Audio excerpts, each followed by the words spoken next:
obrigado. Eu vou tentar encurtar ao máximo, só agradecendo muito o convite, porque eu tenho um rapaz para ir buscar em Almada às 6 da tarde. E, portanto, se fosse na outra escola, eu ia dizer até às 7. Pois.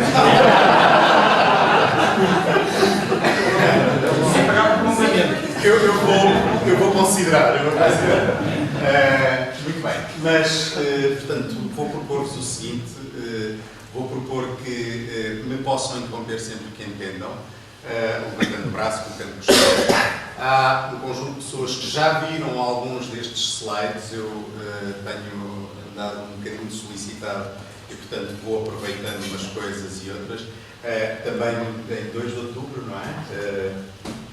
Alguns que estejam hoje, se calhar, vão rever algumas das coisas, mas acho que é importante organizarmos ideias e, naquilo que puder, trazer alguma informação sobre estes aspectos da utilização e da integração da inteligência artificial nos processos de aprendizagem.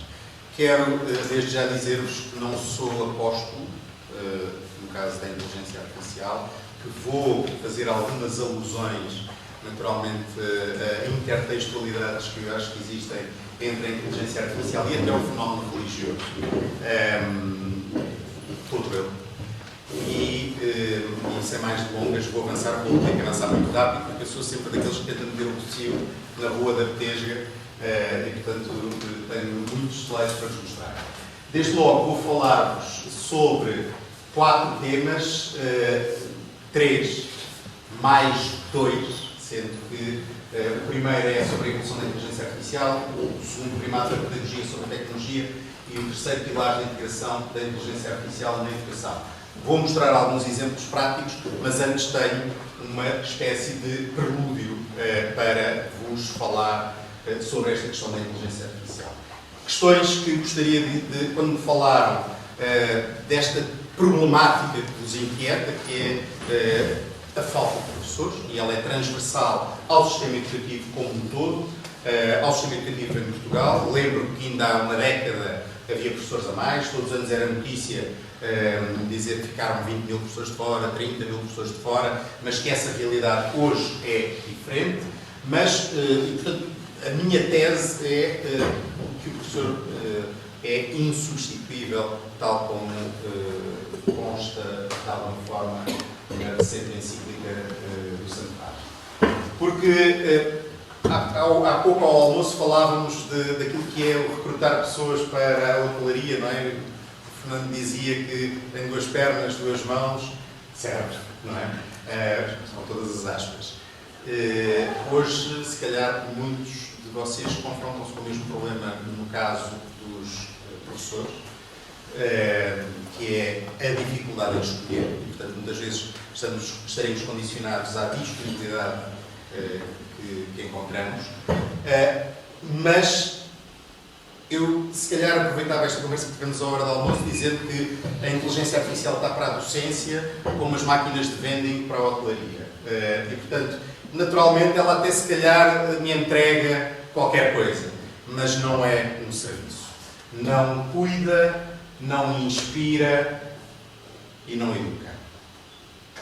Portanto, este é, e partindo de um princípio que aquilo que nós temos são instituições educativas, a dimensão que é central no processo, e traria também isto para o domínio do sistema universitário e politécnico, em que cada vez mais se fala de educação superior e menos de ensino superior. E, portanto, numa perspectiva de que educar é uma dimensão muito mais complexa do que meramente transmitir conteúdos, proporcionar o acesso a um conjunto de recursos de conhecimento e de cultura. Naturalmente, esta presença hoje aqui convosco permitiu-me ir ler, ou desafiou-me a ir ler a encíclica do Santo Padre, e achei muito curioso esta coisa de comparar a IA com uma espécie de torre de Babel, não é? Esta tentativa, como vou mostrar um pouco mais à frente, esta tentativa de encontrar uma espécie de omnisciência de que vou falar mais adiante. E depois esta alusão às muralhas de Jerusalém, portanto, aquilo que nos defende dos riscos, que são muitíssimos, e eu gostaria de deixar isto profundamente vincado perante os amigos e amigas que estão aqui nesta sala, que é: os riscos são tremendos. E são tremendos porque, desde logo, diria isto de forma muito sucinta, as grandes ferramentas de inteligência artificial são, neste momento, detidas, controladas e condicionadas por aquilo que de pior a humanidade tem. Os tais trilionários ou os Estados onde não se garante, por exemplo, a salvaguarda dos direitos humanos. E, portanto, isto são aspectos que eu acho que nós não podemos deixar de levar em linha de conta, e, portanto, daí a importância desta referência às muralhas de Jerusalém e à sua reconstrução. A importância de educar para a utilização da inteligência artificial, um aspecto que eu acho que é absolutamente fundamental, desenvolvermos literacia em todos os patamares das organizações educativas para a questão da inteligência artificial e, portanto, educar para decidir quando e em que situações não a utilizar. E eu diria que a inteligência artificial não deve ser utilizada quando nós não sabemos. E, portanto, nos processos educativos, pensar que ela pode estar associada à instrução mais elementar pode ser, de facto, um risco significativo. Depois, esta ideia de que as rápidas transformações que temos estado a assistir dificultam a preparação nossa e das nossas estruturas para a adequação a estas ferramentas. Dizia há pouco que um amigo com quem tive o prazer de coordenar, de fazer aqui em Fátima, uma comunidade prática em inteligência artificial, estão a sair coisas todas as semanas. E todas as semanas saem coisas mais poderosas. E coisas que nos surpreendem relativamente àquilo que é a sua capacidade de fazer coisas. Depois esta ideia de estas ferramentas podem-nos trazer um sistema educativo, se as tentarmos integrar, seja desprovido de amor à verdade, em que muitas vezes, e vamos perceber aqui, ela reproduz aquilo que tem em maior quantidade. Okay? E aqui gostava de começar a fazer algumas analogias com outros fenómenos religiosos ou espirituais, e todos provavelmente se lembram desta figura, desta Sofia, não é? E desde logo ela tem um nome que significa em grego tal conhecimento, não é? É aqui representada eu creio que é a cidade de Atenas, mas queria mostrar-vos desde logo este espaço, portanto, o templo de Delfos, e como, ao mostrar-vos isto, o que é que quero dizer-vos? Quero fazer uma espécie de metáfora daquilo que para mim é a inteligência artificial. Para muita gente, a inteligência artificial hoje é entendida como uma espécie de oráculo que tudo sabe, onde está toda a informação, e neste oráculo de Delfos havia então uma tal pitonisa que, de vez em quando, em função de uns vapores de enxofre que existiriam nesta zona, por causa de uma fenda tectónica, alucinava. Tinha umas alucinações. Tal como acontece com a inteligência artificial, que não erra, não mente, ao contrário daquilo que as pessoas dizem, porque a mentira implica uma intencionalidade e ela alucina, tal como é referido. E depois esta ideia de que é muito curioso as intertextualidades em que a linguagem de programação em que surgiu a inteligência artificial é nada mais nada menos do que Python, portanto esta ligação à pitonisa de Delfos parece-me uma intertextualidade interessante. E pode ser, porque não, quando estivermos a falar com os miúdos sobre estas coisas, a oportunidade de lhes falar sobre a Grécia Antiga e sobre, desde logo, alguns dos seus exemplos.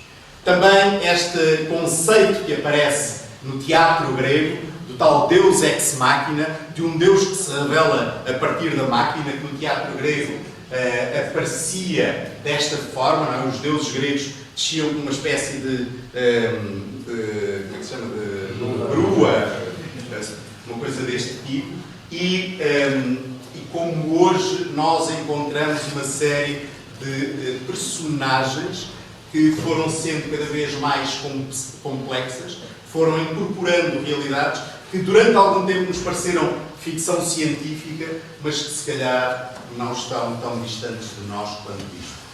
É profundamente assustador e não sei se ou distópico ou muito diferente das coisas que nos habituamos a ver, e não sei se não vamos assistir dentro das salas de aula de algum tempo, dentro de algum tempo, o surgimento de figuras deste tipo que estão muito presentes. Ora bem, quando falamos de inteligência artificial, falamos aqui de várias coisas, da inteligência artificial generativa, da inteligência artificial que raciocina, da inteligência artificial de agentes, mas quando a isto somamos a robótica, quando a isto somamos a internet das coisas que já se fala há muito tempo, quando a isto somamos o machine learning, que é esta coisa das máquinas aprenderem com cada interação que fazemos com elas, quando a isto somamos os tais processos de deep learning que aprofundam isto, e mais uma série de coisas, a brincadeira, e espero não ser levado a mal estando num lugar tão profundamente religioso, aquilo que nós damos é, talvez estejamos perante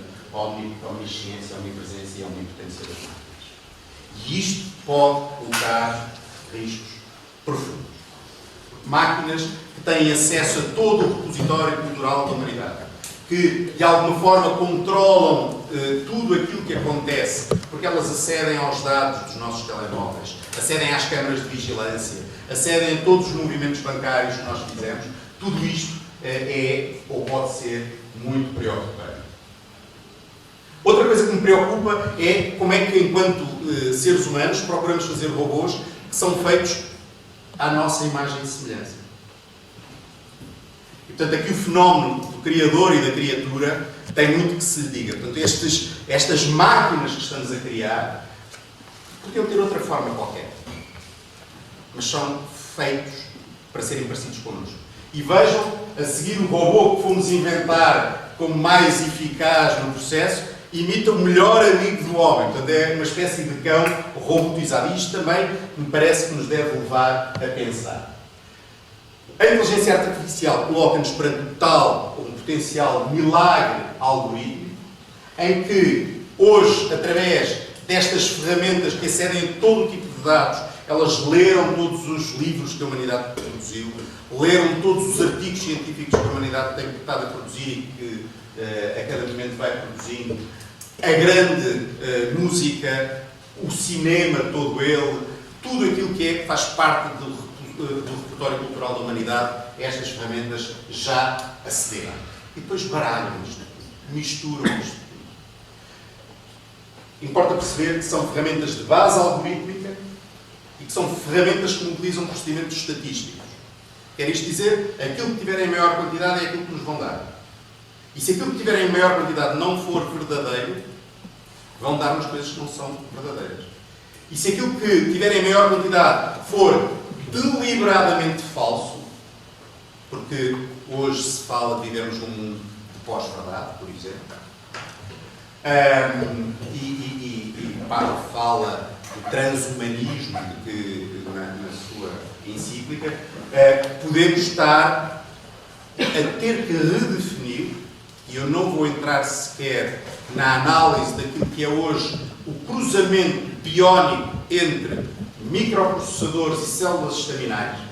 Estamos em territórios muito perigosos do ponto de vista da bioética.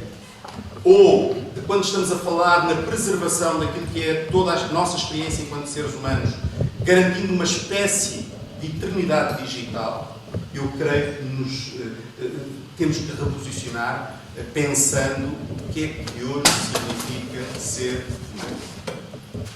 Isto está a montante de tudo aquilo que vos queria falar. No entanto, não devemos nem divinizar, nem diabolizar as tecnologias, a inteligência artificial. Acho que, sobretudo, estarmos conscientes daquilo que elas representam e dos riscos que têm. Gosto de mostrar este vídeo, talvez se lembrem. Even now, in this very room, you can see it when you look out your window, or when you turn on your television. You can feel it when you go to work. Ora bem, neste filme, no Matrix, toda a gente terá visto, penso eu, aquilo que é a tese do filme é que o mundo que nós em que existimos é uma espécie de projeção de uma determinada matriz matemática e algoritmos. E a verdade é isto. Não é? E eu acho que estamos perigosamente próximo disto.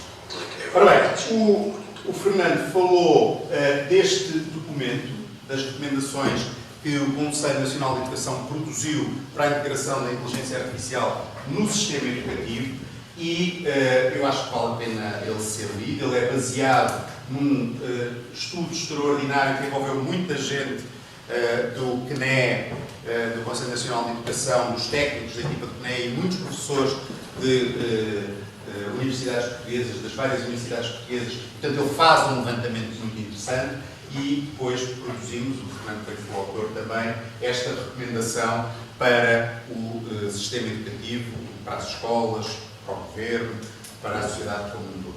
Há um outro documento que eu não tenho aqui, mas que não é difícil encontrarem, que é do Conselho Nacional de Inovação Pedagógica do Ensino Superior, que é também o mesmo tipo de documento feito para o ensino superior e hoje mesmo está a ser feito trabalho para se aprofundarem as recomendações para o ensino superior. Aquilo que no documento organizámos em termos de ideias, elas estruturam-se em 3 eixos distintos. Um diz respeito à infraestrutura e à soberania digital, e são aspectos que eu quero alertar, estou perante diretores de estabelecimentos educativos. A infraestrutura é hoje mais exigente do que foi no passado, relativamente à disponibilidade das máquinas, do acesso, das licenças que temos que ter eventualmente disponíveis. Um outro aspecto que é também muito importante, a questão da soberania e sobretudo a soberania dos dados. Porque sempre que utilizamos estas ferramentas, elas estão a aprender, estão a recolher dados, estão a recolher informação. Sempre que estivermos a mobilizar informação potencialmente sensível, eu estou a carregar essa informação em servidores dos quais eu não sei o que é que vai acontecer a essa informação. Sei, no entanto, que as empresas que têm estas plataformas vivem da venda de dados. Portanto, há aqui um conjunto de aspectos que eu creio que devemos acalcular. O segundo eixo das recomendações diz respeito à questão da pedagogia, de termos que perceber hoje como é que se educa, como é que se ensina, como é que se promovem as aprendizagens com ferramentas de tipo novo. São ferramentas que não só têm acesso a toda a informação, como têm esta dimensão de oráculo, a que os nossos alunos, provavelmente com os vossos já acontece isso também, com os meus acontece, que é o professor estar a dizer qualquer coisa e eles estarem a verificar, estarem a aceder à informação, ou um dos grandes problemas que hoje se coloca também no ensino superior tem a ver com as questões do plágio, da ética e daquilo que são os aspectos todos relacionados com isso, não é? Como é que eu garanto a integridade académica. Quero dizer-vos que para mim é o menor dos problemas, mas que se no passado havia quem levasse umas cábulas para o exame, não é? Hoje essas cábulas vão sob a forma de óculos, com inteligência artificial, que leem o enunciado e que me dão as respostas na íntegra. E, portanto, também isto é a obrigação, e atenção, não é assim tão caro quanto isso. No fim de semana no Algarve dá para comprar uns óculos desses, não é? Quem for passar férias ao Algarve. E, portanto, só para vos dizer que face a isto, nós hoje é este tipo de realidade que estamos a viver. E quando digo que não me preocupa tanto a questão de se eles copiam ou não, porque aquilo que eu acho que nos deve preocupar é se eles aprendem ou não. Porque cábulas sempre houve, não é? Aquela coisa de os alunos fazerem uma batota, olhavam, quem nunca olhou para o exame do lado que atira a primeira pedra, não é? Portanto, como sabemos, estas coisas sempre aconteceram. Depois, as questões naturalmente da ética e da governança, sendo que é fundamental perceber para onde é que estão a ir os dados que eu estou a carregar, o que é que está a ser feito com eles e qual é a transparência que devemos ter neste tipo de processos. Uma pergunta simples, e agora esta pergunta não é retórica: o que é a inteligência artificial?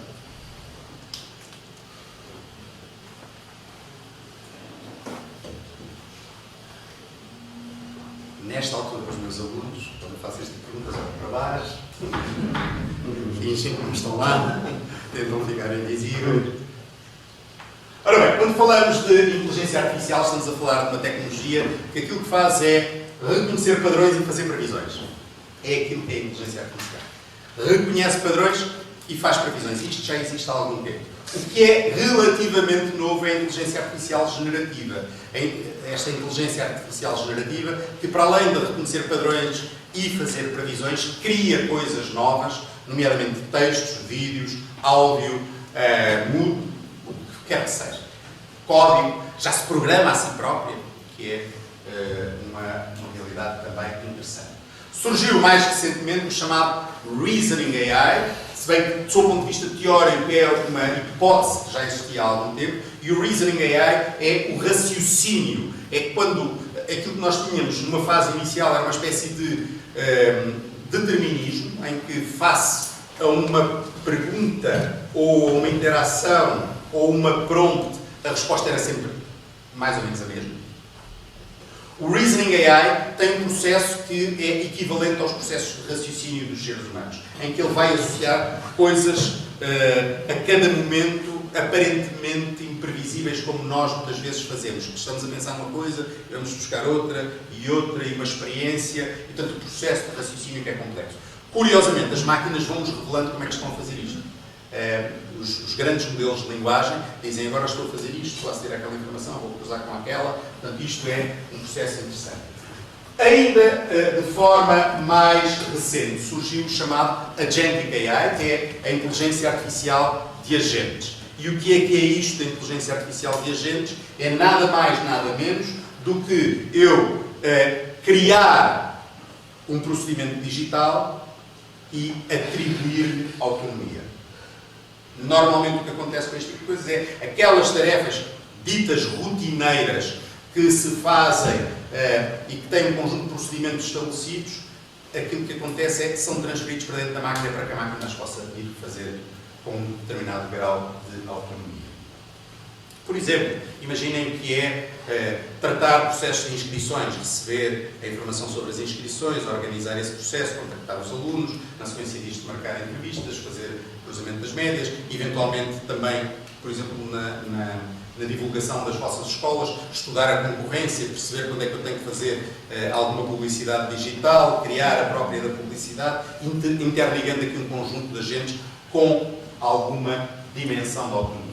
E o que é muito curioso é que, quando eu digo que estas coisas estão todas a mudar muito rapidamente, aqui todos têm redes sociais? Ou não? Mais ou menos. Achariam possível termos uma rede social de agentes de inteligência artificial? Já existe.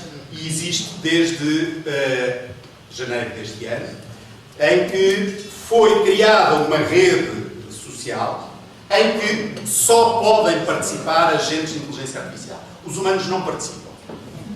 Aquilo que acontecia antes, que era nós entrarmos numa plataforma qualquer e dizermos não sou um robô, aqui é o oposto. Aqui só os robôs é que podem participar. E aquilo que estão a fazer são coisas tão complexas como, falávamos ao almoço, discutir se vale a pena criar uma língua própria, discutir se, por exemplo, podem autodeterminar-se, se faz sentido criarem uma religião própria, um sistema de governo, uma moeda, organizar-se de uma forma de Estado. E isto, atenção, esta imagem já tem, estas imagens, estas capturas de ecrã têm algumas semanas, já estavam 2 milhões e qualquer coisa de agentes inscritos. E quero dizer-vos que hoje sabemos que há mais utilizadores não humanos da internet do que humanos. Temos mais agentes de inteligência artificial do que propriamente humanos a utilizar a internet. Ou plataformas como estas, em que os agentes de inteligência artificial estão a contratar humanos. Portanto, as vossas escolas têm um problema hoje que é a concorrência também com estas plataformas. Porquê? Porque estes agentes, há coisas que não conseguem fazer e que, portanto, uma das coisas que foi criada é uma plataforma em que os humanos se podem inscrever para serem contratados por agentes. E coisas que não conseguem fazer. E reconhecer massa de tudo. Aumentar. qualquer procedimento que implique uma competência que a máquina ainda não tenha ou que seja necessário a dimensão física. Qual é o objetivo? O objetivo Qual é o objetivo de inteligência artificial de estar a fazer isso? O que acontece é que quando eu crio um agente, eu atribuo-lhe um conjunto de tarefas e um grau de autonomia. Há tarefas que ele não vai conseguir realizar a determinada altura. E para isso vai socorrer-se dos mecanismos que tem. É assustador. Mas, eu diria que quando vemos máquinas a discutirem processos de autodeterminação, estamos muito para além daquilo para os quais foram programadas. E eu creio que, do ponto de vista da reflexão sobre aquilo que significa, de novo, ser humano, criador de cultura, estamos hoje num patamar profundamente crescido. Diria que muita da cultura que é criada hoje é criada com recursos de ferramentas deste tipo, que mobilizam a inteligência artificial. E deixem-me dizer-vos que o António José Saraiva, um dos grandes autores pensou a cultura portuguesa no final do século XX, ele dizia que ele distinguia a cultura, que era tudo aquilo que tinha sido criado pelo homem e que não existia na natureza. Hoje a cultura não é forçosamente criada por homens. Quando eu tenho um filme produzido por uma máquina, quando eu tenho uma música produzida por uma máquina, quando eu tenho um programa criado por uma máquina, estou dentro deste tipo de universo. Mas vamos avançar. Surgiram as apps dentro da inteligência artificial e a publicidade. E quando falamos da publicidade, acrescentamos aqui uma dimensão que me preocupa adicionalmente, que é se eu já sabia que a inteligência artificial poderia alucinar ou enviesar em função de informações erradas que tivesse, deliberadamente erradas ou não. Se eu já sabia, e há alguns exemplos disso, curiosamente explorei com algumas pessoas que estão aqui que participaram em unidades de prática que eu dinamizei aqui em Orem, se eu já sabia que a máquina pode ser programada para não dar algumas respostas, e a experiência que fizemos aqui foi, por exemplo, pedir a ferramentas de inteligência artificial chinesas que nos falassem sobre questões relacionadas com direitos humanos na China, não fala.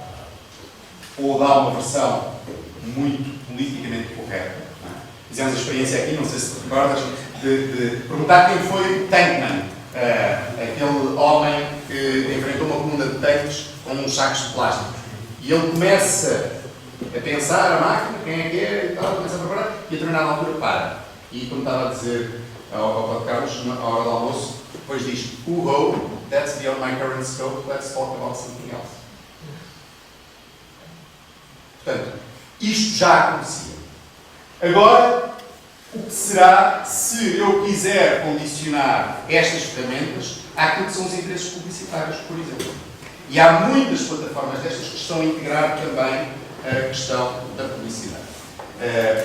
A Anthropic fez um vídeo.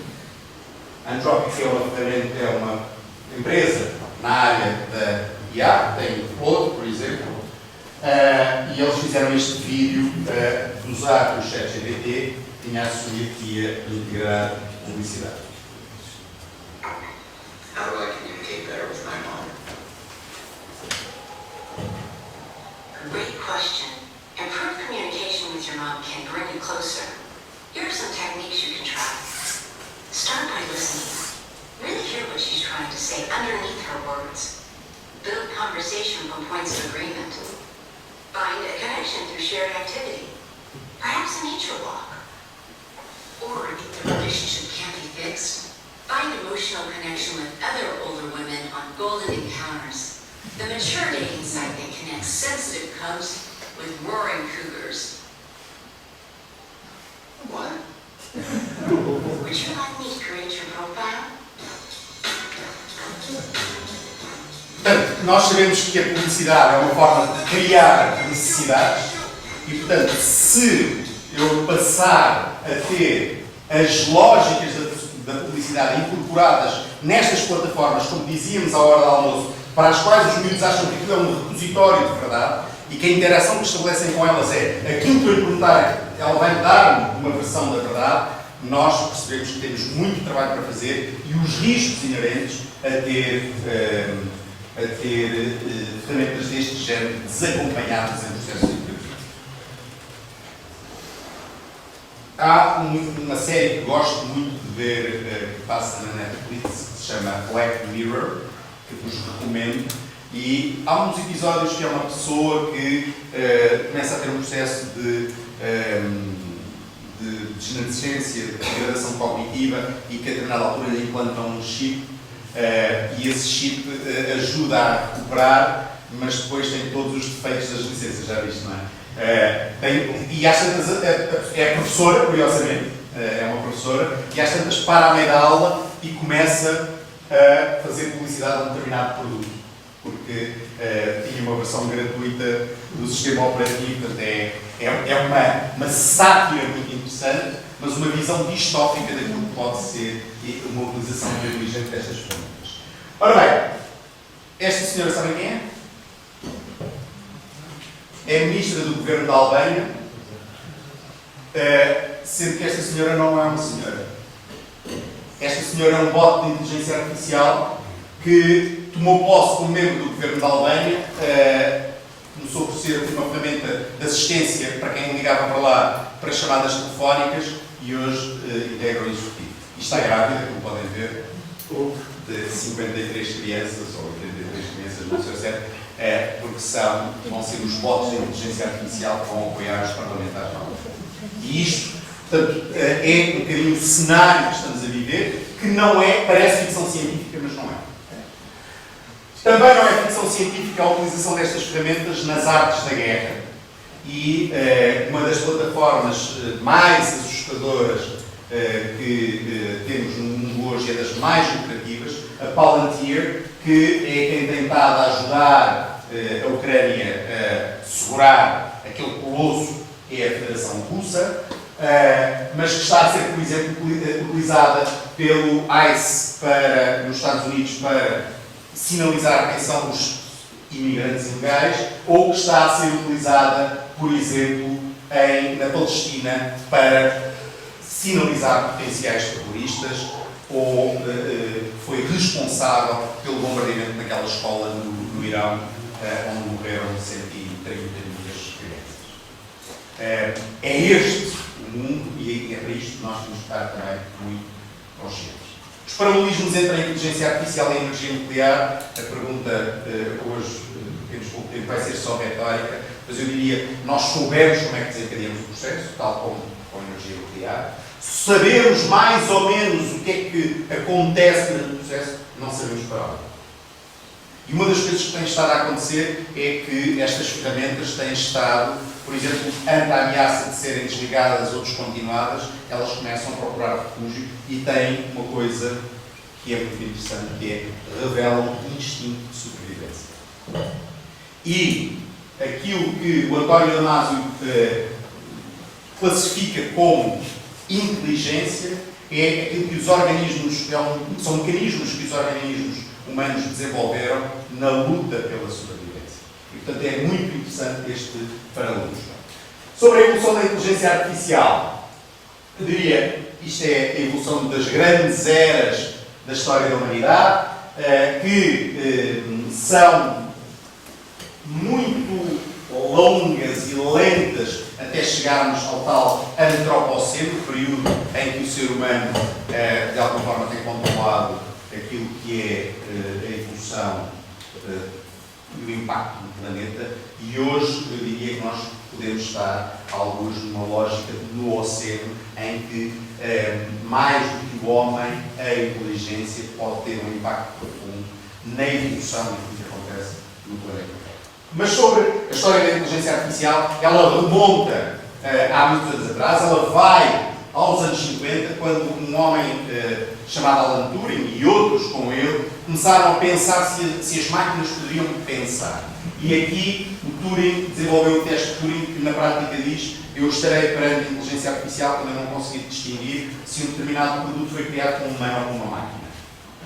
E hoje eu acho que nós estamos alguns aí. Depois, em 66, surgiu uma ferramenta de inteligência artificial chamada ELIZA, e esta ferramenta de inteligência artificial, aquilo que faz é, ou fazia em 66, é psicoterapia. Era uma ferramenta para que se pudesse fazer psicoterapia. E deixem-me dizer-vos que uma das coisas que me preocupa muito na utilização da inteligência artificial hoje é quando temos crianças, jovens e também adultos a utilizarem ferramentas de inteligência artificial para simular processos de psicoterapia. Porquê? Porque preocupam porque estão a transmitir a empresas que aquilo que fazem é vender dados questões profundas da sua vida emocional, da sua vida interior, da sua saúde mental. E eu não sei se estes dados não vão ser utilizados no futuro contra elas. Quando elas quiserem pedir um crédito bancário, fazer um seguro de vida ou concorrerem com qualquer posto de trabalho. Se forem professores estão sábios, não é? Mesmo que a coisa não corra muito bem. Este é o ELIZA. 1997, lembram-se seguramente de quando o Deep Blue venceu o Kasparov, não é? E ficámos todos loucos, é isto que está a acontecer, não pode ser. E depois, em 2011, muitos de nós começámos a usar coisas tipo Siri, não é? Falar para máquinas e elas fazerem coisas. Ao contrário daquilo que achamos, a nossa relação com a inteligência artificial é já antiga, porque todos nós já há muito tempo utilizamos o Waze ou o Google Maps, todos há muito tempo utilizamos redes sociais, todos há muito tempo fazemos compras online. Quando fazemos uma compra online, aquilo que ele nos diz é: compraste isto, se calhar vais gostar daquilo. Pessoas com o teu perfil compraram aquilo. 2018, então, é quando aparece o primeiro GPT, Generative Pre-Trained Transformer, a tecnologia que está na base dos Large Language Models que temos hoje, e depois, 22, surge então o ChatGPT com o 3.5, que é aquele que é o nosso primeiro contato. A piada que costumo fazer é que estamos no ano 3 DC, sendo que este DC é depois do ChatGPT. Portanto, em novembro fará 4 anos. Novembro de 2022, o ChatGPT, 3.5, o 4 em março de 23, o Palm em maio de 23, o Claude 2 em julho de 23, o Grok no fim de 23, o Grok é do Elon Musk, o Galaxy AI em janeiro de 24, o Gemini da Google 1.5 em fevereiro de 24, o Claude 3 em março de 24, o Copilot em maio, Plus em maio de 24, o Notebook é uma ferramenta extraordinária que surge em julho de 24, o Claude 3 e o AI Video da ByteDance surgem em agosto de 24, a Apple atrasou-se no processo e só em outubro de 24 é que lança a sua ferramenta de inteligência artificial, o Gemini for Education surge em julho de 25, o DeepSeek versão R1 nasce em janeiro de 25, o Claude 3.7 em fevereiro de 25, o Gemini 2, o Grok 4 em junho de 2025. As ferramentas de inteligência artificial venceram as Olimpíadas de Matemática em julho de 25, o Gemini for Schools aparece em julho de 25, o GPT-5 aparece em agosto de 25 e diz que a IA atinge o nível de doutorado com a sua capacidade de processamento de informação. O Chrome AI em setembro de 25, o Claude 4.5 e os agentes autónomos em outubro de 25, o Gemini 3 Pro em novembro de 25, o AI Act, que é a tentativa europeia de regular isto, aparece em novembro de 25, a Disney associa-se ao Sora para começar a produzir vídeos com inteligência artificial, a Disney despediu agora todos os trabalhadores da Marvel, para se perceber o impacto que isto pode ter no mercado de trabalho. A Marvel que tinham comprado, despediram agora todos os trabalhadores da Marvel. O Grok 4.1 em janeiro de 26, o DeepSeek versão 4 em abril de 26, o Claude Sonnet 4.6 em maio de 26. Já depois disto saiu o Mythos da Anthropic, que é uma ferramenta que era tão poderosa que retiraram automaticamente do mercado para garantir a segurança digital, segurança dos sistemas bancários e segurança dos sistemas de defesa. E acaso para dizer calma. Porque parece que está tudo absolutamente descontrolado. Olha bem para mim. Vou mostrar este. Eu sou real. E eu sou real. Sou artificial? De verdade? Quem decide o que é real? Como assim? Eu não existo, mas eu existo. Ninguém existe. Será que é verdade? Eu sei muito bem que eu fui gerada por um código. E agora eu estou aqui. E você? É real? Você tá aí? Tô aqui. Tô falando com você. Você deve às vezes não acreditar em mim. Mas eu devo acreditar em você? E agora?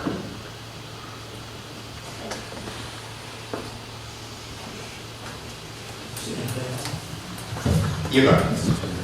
Ou seja, 0 atores, 0 realizadores, 0 câmaras de vídeo, 0 empresas de catering, 0. Tudo criado por inteligência artificial. Agora temos que utilizar a IA para promover a aprendizagem dos nossos alunos, que é o grande desafio do Symboss.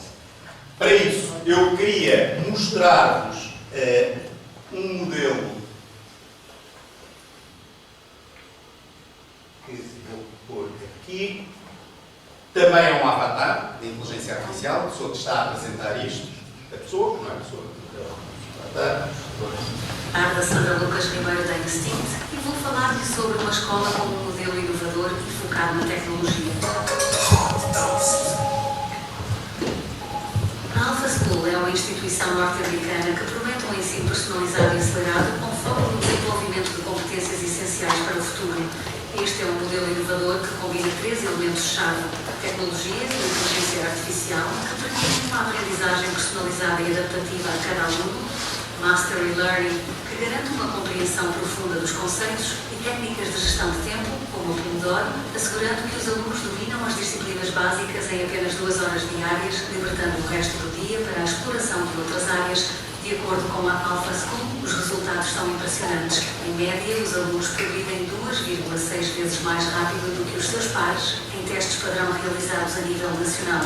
Além disso, a maioria dos alunos supera consistentemente as médias nacionais. Além do currículo académico tradicional, na Alpha School, os alunos podem explorar áreas como a comunicação, o empreendedorismo, a programação e a educação ao ar livre, através de workshops inovadores que permitem desenvolver a criatividade, a resiliência e a capacidade de adaptação.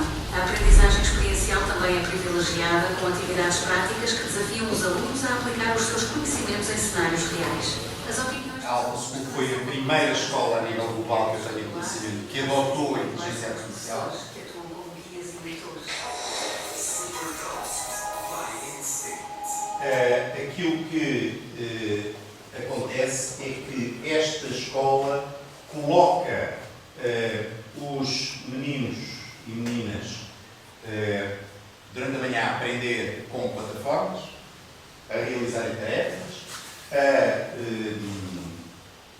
fazerem exercícios, a disponibilizar conteúdos, e depois há adultos, efetivamente, à tarde, que são uma espécie de childcare, que tomam conta das crianças e fazem com elas as atividades que promovem o desenvolvimento das outras competências, as competências humanas ou transversais, ou soft skills, como queiram chamar, mas parece que isto tem tremendos riscos. Tudo aquilo que nos está a dizer. Mas, no entanto, a questão é como é que nós ensinamos hoje aos da manhã com as ferramentas de ontem. Não é? Como é que há alguns movimentos que têm tentado colocar as tecnologias fora do processo educativo. Há uma série de até pessoas que se têm surgido contra a utilização da inteligência artificial nos processos de aprendizagem, e eu creio que, falava ontem com um ilustrador, que eu gosto muito, que alguns conhecerão, que se chama Paulo Galindro. Paulo Galindro é o ilustrador do Boquedo, para quem tem crianças ou quem trabalha com crianças. O Paulo dizia que a IA é como um monstro, não é? A inteligência artificial. Não é por eu fechar os olhos que o monstro desaparece. Aliás, com o risco de ele crescer e me devorar. Portanto, a proposta é cavalgar o monstro. Portanto, aqui a grande proposta para as escolas, para nós que somos profissionais de educação, é como é que eu tiro partida deste monstro e naturalmente, como é que eu posso utilizar isto em proveito da aprendizagem e desenvolvimento meus alunos. Mas com a certeza que aquilo que importa não é a tecnologia, aquilo que importa é sempre a integração pedagógica que eu faço e por isso é tão importante desenvolver comunidades de prática em que, por exemplo, os professores possam refletir conjuntamente o que é que estão a fazer, para que efeitos, que ferramentas estão a utilizar, com que problemas, com que riscos, com que vantagens. Estamos apenas a ganhar a superfície do fenómeno. Também costumo dizer que se a inteligência artificial é uma preocupação que muitas vezes os alunos colocam, o que é que tem que ser o que quer que seja, não é? Se ela me pode ajudar a saber tudo, e a ideia é um bocadinho esta, é que eu aprendo matemática não para ficar a saber matemática para o resto da vida, eu fui formado em História de Matemática, fui sofrer com a matemática até ao final do secundário, mas quer dizer, ela fez um papel importante no processo de desenvolvimento, no meu processo de desenvolvimento cognitivo. Porque quando estamos a aprender coisas, nós estamos a ativar mecanismos neuronais e estamos naturalmente a promover o desenvolvimento do nosso cérebro. A aprendizagem, quando não ocorre, provavelmente esse desenvolvimento não ocorre. E aquele que é para mim um dos grandes riscos hoje que a inteligência artificial pode ter é quando os nossos alunos podem partir desta falsa ideia que, porque carregaram um texto qualquer no chat GPT ou porque fizeram uma prompt qualquer ao Claude e pediram, no caso dos meus alunos no ensino superior, que eu lhes dei um artigo e eles, em vez de o lerem, carregaram uma ferramenta de inteligência artificial e têm ali um resumo instantâneo, eles não aprenderam os conteúdos que estavam nesse texto. Não tiveram que lidar com ele. Não fizeram aquilo que um grande pedagogo chamado Alzubel refere, não ativaram os seus subsunsores, que é esta ideia de que eu estou a aprender quando eu ligo aquilo que já sei àquilo com que estou a contactar. Isto é que é o processo de aprendizagem. É um processo quase de encaixe de coisas que sei com coisas novas. E é aí que estamos, de facto, no território propriamente da aprendizagem. E também, um outro aspecto, e o Papa refere isto na encíclica, e acho que é louvável, é que aprender demora tempo. Aprender é um processo lento, que implica esforço, muitas vezes implica frustração. Quem não lidou com textos teve que voltar atrás 3 e 4 vezes para perceber o que estava no texto. Queimar pestanas, lembram-se da expressão? Marrar, quer dizer, é aquele exercício, porque é um exercício difícil e duro, mas a aprendizagem depende disso. Não é, aprender não é criar prompts. E mesmo que fosse, eu posso pedir à IA para criar as prompts por mim já hoje. Depois, falar-vos só de modelos pedagógicos, gosto muito deste modelo do Mishra, que diz que os professores hoje, naturalmente, têm que ser pedagogicamente competentes, têm que ser competentes na sua área de conhecimento e devem ser tecnologicamente também competentes. O outro autor que gosto muito, o Rubem Pandadura, fala-nos de 4 patamares para a integração da tecnologia em contexto educativo. Um primeiro que é o da mera substituição, em que eu substituo o texto em papel pelo PDF. A augmentation, que é quando eu transformo o PDF num PDF com imagens animadas, por exemplo, vídeo, áudio, coisas. A modificação, quando passo a utilizar recursos diferentes, e a redefinição no texto do Rubem Pandadura. Eu nunca tinha percebido muito bem o que é que eu queria dizer com isto, mas hoje aquilo que nós sabemos é que ensinar em 2026 ou aprender em 2026 já não é a mesma coisa que era quando nós andámos à escola. Outro autor que gosto muito, Ethan Mollick. O Ethan Mollick, até há uns tempos o governo disse que ia libertar agentes de inteligência artificial para as escolas. Tutores de inteligência artificial. O Ethan Mollick tem este artigo, que é um artigo interessante, que se chama Assigning AI 7 Approaches for Students with Prompts, em que ele cria, neste artigo, um conjunto de prompts para que a inteligência artificial possa funcionar como mentor dos nossos alunos, como tutor, como treinador, como colega de equipa, como estudante, como simulador ou como ferramenta. Pode funcionar também como professor. E a proposta da Google, por exemplo, é pedir à IA para, olha, eu quero um plano de estudo para este conteúdo, e ele prepara o plano de estudo e vai à procura dos recursos e vai à procura até de instrumentos de aferição de ou não. E, portanto, estas ferramentas hoje permitem naturalmente, se quisermos, acabar com a escola. Ou não. Espero que não. Mas espero que seja uma oportunidade para que a escola seja aquilo que devia de ser.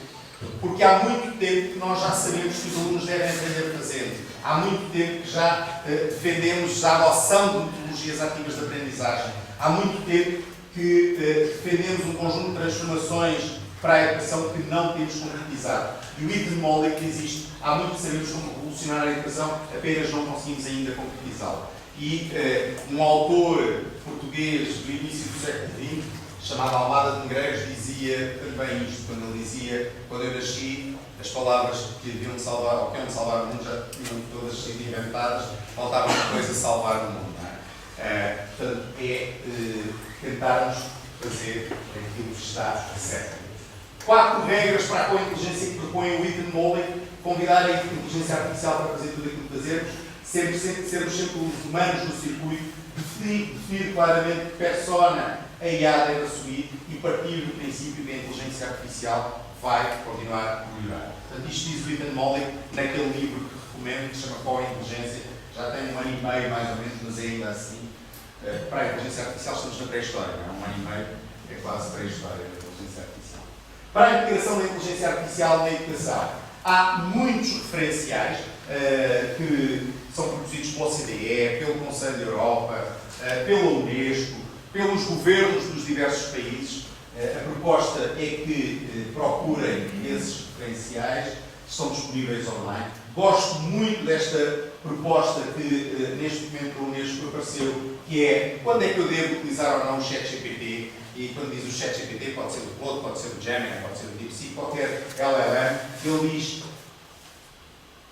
neste fluxograma se eu tenho, se importa que aquilo que eu estou a criar seja verdadeiro, se não importa, só se usar à vontade. Se eu tenho competência para verificar a qualidade do output, se tenho, ok, então estou disponível para assumir a responsabilidade por aquilo que a inteligência artificial cria, então é seguro. Em qualquer outro caso, não devo utilizar. E aquilo que vos quero dizer é: não é seguro utilizar este tipo de ferramentas para abordar conteúdos que eu ainda não conheço. É uma proposta de integração que é feita pela Comissão Europeia, pela OCDE e com o Code.org para envolver com IA, criar com IA, desenhar com IA e gerir com IA. Vejam que aqui em baixo aparecem aquelas 4 soft skills, os 4 Cs que falamos há muito tempo: criatividade, pensamento crítico, comunicação e colaboração, e em cima a solução de problemas como competência, o pensamento computacional e a consciência individual e social. São as tais competências para esta framework que a OCDE propõe. A isto eu acho que nós temos a obrigação de adicionar a empatia, a conexão, a curiosidade e a capacidade de espanto, que é isto que tornam que nenhuma máquina consegue substituir uma professor. A empatia, ela até pode simular práticas empáticas, simular. No entanto, eu sei que tipicamente aquilo que ela vai estar a fazer é iterar ou validar aquilo que eu já lhe disse.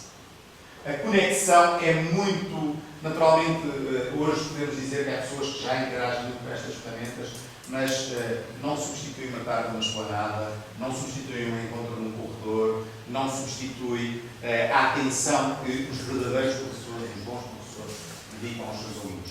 Esta outra dimensão absolutamente fundamental na era da IA, que é, eu acho que a IA pode permitir-nos ir muito longe, assim saibam os professores estimular a curiosidade dos seus alunos. Porque com estas ferramentas, alunos curiosos, e a IA não promove a curiosidade, mas os seres humanos e os professores promovem. E depois a capacidade de nós nos espantarmos face à descoberta das coisas. Quando acordamos à meia da noite e tivemos aquele momento eureka de este processo foi difícil, mas eu cheguei lá. Não falta o espírito crítico. Tem que ser profundo. Está aqui embaixo. Já estava aqui. Já está. Por isso é que eu não vou adicionar. Mas o espírito crítico está nos 4 Cs que já há muito tempo dizem que podemos enviar. Este documento fala sobre a utilização do ChatGPT nos vários países. Quem fala do ChatGPT naturalmente fala de outras ferramentas. Sabem que há países que normalmente são apontados como bons exemplos de práticas pedagógicas. No caso de Singapura aqui aparece destacado como primeiro do ranking. Portugal aparece aqui abaixo da média da OCDE na utilização do ChatGPT. E o Fernando já reparou que a China aparece aqui em último. E aparece em último não é porque eles não utilizem Large Language Models, é porque não utilizam o ChatGPT. Utilizam o Qwen, o DeepSeek, o Kimi e outros. Num artigo que escrevi com o professor Nelson Zagal, da Universidade de Aveiro, para a integração da inteligência artificial no sistema educativo, propusemos 3 pilares para esta integração. Uma é que os nossos alunos saibam tudo sobre a inteligência artificial, que saibam que são ferramentas algorítmicas, que contêm a tal base estatística, todos os riscos que elas têm, se quiserem, isto é a tal literacia para a IA, que é fundamental. Depois, o fazer com a inteligência artificial, utilizar estas ferramentas para fazer tudo, mas sobretudo aquilo que nós já conseguimos fazer bem. Enquanto professores, isto quer dizer o quê? Aquela aula muito boa que eu já dou sobre um determinado conteúdo. Por que não ir a rever qualquer coisa? Ou aquela aula que eu dou mesmo aula há 15 anos. Temos pouco tempo de chegar. E também esta questão de mobilizá-la para fazer aquilo que eu já sei. E depois o ser sem IA. Com esta mensagem de que, apesar de ser fundamental promover a literacia para a IA e utilizar a IA, temos de continuar a centrar-nos naquilo que é profundamente humano. Posso apresentar... Eu volto atrás, desculpa. Posso apresentar só uns exemplos de ferramentas? Então, exemplos práticos. Ferramentas, por exemplo, para fazer planificações, para fazer rúbricas de avaliação, para fazer testes, para implementar metodologia de trabalho de projeto, gamification, o que quer que seja. Magic School, ferramenta muito interessante. Quem é que já utilizou? Quem tem informação comigo? Depois, o Puripod é uma ferramenta que o Magic School é mais para níveis mais baixos. Tem um design um bocadinho infantil. O Puripod mais crescido, o Airwave é muito parecido com o Magic School, mas para mais crescidos, e o School AI são ferramentas que fazem o mesmo tipo de coisas, que é todo o trabalho que o professor pode fazer, planificação de médio prazo, longo prazo, curto prazo, planificação de aula, questionários para os estudantes, tudo. Facilita muitíssimo. E quando se pergunta o que é que a IA pode fazer hoje nesta questão do trabalho educativo, é aliviar os professores de algum trabalho que têm. Eu diria, eminentemente trabalho de natureza burocrática, eminentemente substituindo naquele trabalho que é repetitivo e que não acrescenta muito, mas esta questão da planificação é essencial que os professores façam e que não entendam, ou quando estamos a falar, por exemplo, de relatórios de avaliação dos nossos alunos, que não entendam isso como trabalho burocrático. Não é? O relatório de avaliação é um trabalho de avaliação. Outra ferramenta que gosto muito se chama Golden Tools. O Golden Tools foi criada para trabalhar com pessoas que têm, por exemplo, PHDA, perturbação de déficit de atenção e hiperatividade. O que é que ela faz? Divide tarefas complexas em etapas mais curtas, o que é muito útil até para quem está a gerir escolas. Olha, eu tenho que fazer neste momento a planificação do próximo ano. O que é que sugeres? Como é que faço? E pode permitir aumentar ou diminuir o grau de complexidade. Propus aos colegas aqui de Fátima, e os colegas que aqui estão no Centro de Estudos de Fátima utilizaram esta sequência, que era muito interessante que todas as vossas escolas no próximo ano letivo pudessem definir como é que vão utilizar a inteligência artificial. Estabelecer, porque muitas vezes dizem, os miúdos estão a utilizar. Claro que estão. Eu disse-lhes que não podiam utilizar. É razoável dizer que não podem utilizar.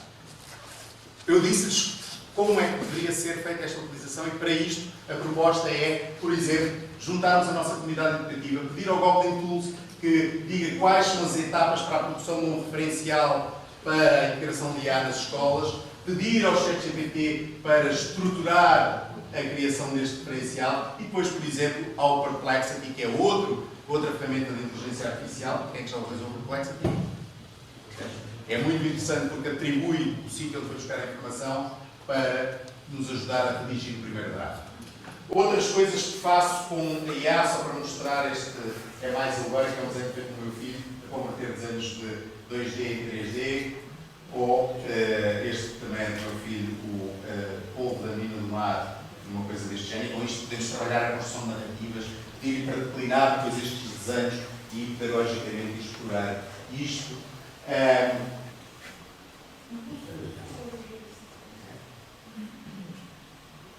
Ou, por exemplo, converter desenhos deste tipo em... pedir, os professores de inglês têm que muitas vezes fazer aquela coisa do show and tell, não é? Mostrar e explicar. Pedagogicamente é muito interessante eu fazer um desenho e depois pedir à IA para explicar o desenho e comparar com a explicação dos meus alunos e trocar, desenvolvendo assim tal sentido crítico, que é, olha, a IA disse isto, concordas com esta leitura? O que é que ela disse que tu te esqueceste? Ou o que é que ela se esqueceu que tu te lembraste também? Ou pedir depois para criar a mesma ilustração do outro tipo? Ou, por exemplo, pegar nos desenhos dos miúdos e dar-lhes vida e transformar uma ilustração que eles tiveram produzido numa aula de EV ou numa aula de primeiro ciclo e dar vida a estas ilustrações deles. Ou, por exemplo, não sei se conhecem, há aqui alguém que seja de Oeiras? Não? Conheces? É o vereador Pedro Patacho, da Câmara de Oeiras. Fala sobre um livro que apresentou. Só queria mostrar o vídeo. Registro, calma. A educação escolar. Este libro desafia al lector a pensar en la educación escolar como fenómeno político. Ce livre défie le lecteur de penser à l'éducation scolaire comme un phénomène politique, un projet collectif. 이처럼 독자가 학교 교육을 정치적 현상으로 생각하도록 도전합니다. 특정 모델의 Com uma ferramenta de inteligência artificial, eu posso transformar qualquer recurso vídeo das minhas aulas em qualquer língua, inclusive para o aluno que acabou de entrar na semana passada e que veio diretamente do Nepal e que fala zero português, ou poder, por exemplo, interagir com os seus encarregados de educação, muitas vezes têm na barreira linguística uma dificuldade adicional de inclusão. Um outro exemplo de trabalho que se pode fazer, foi uma coisa que fiz para o Congresso da APEI, da Associação dos Profissionais de Educação de Infância, para desenvolver a literacia com base na IA, em que muitas vezes as crianças têm que construir narrativas, porque não construir estas narrativas e mostrá-las também com recurso a estas ferramentas e eu sei que tenho outras coisas para fazer, só para mostrar alguns exemplos. A conversão das fotografias é um vendedor da Remax. A converter a imagem para pintura a óleo, não se favorece. Ou uma aquarela também não favorece. É colega. Ou no desenho japonês, ou uma versão mais atual, ao estilo Ghibli, que é a ferramenta mais poderosa da história da humanidade e que a malta anda a fazer porque nas redes sociais é bonequinho.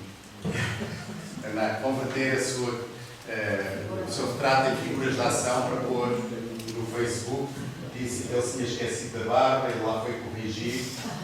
Ou um outro exemplo, para quem reconhece, que é o anime, o Dragon Ball, o Minecraft. E por que não utilizar estas ferramentas para ir ao encontro daquilo que são as características dos meus alunos? Desafiá-los para que, por que não, embonecar o professor numa figura de Minecraft, que os miúdos gostam muito de Minecraft. E falei demais, para alguns já foram coisas repetidas, para quem voltar a parte, se calhar, vamos pedir aqui algumas coisas, mas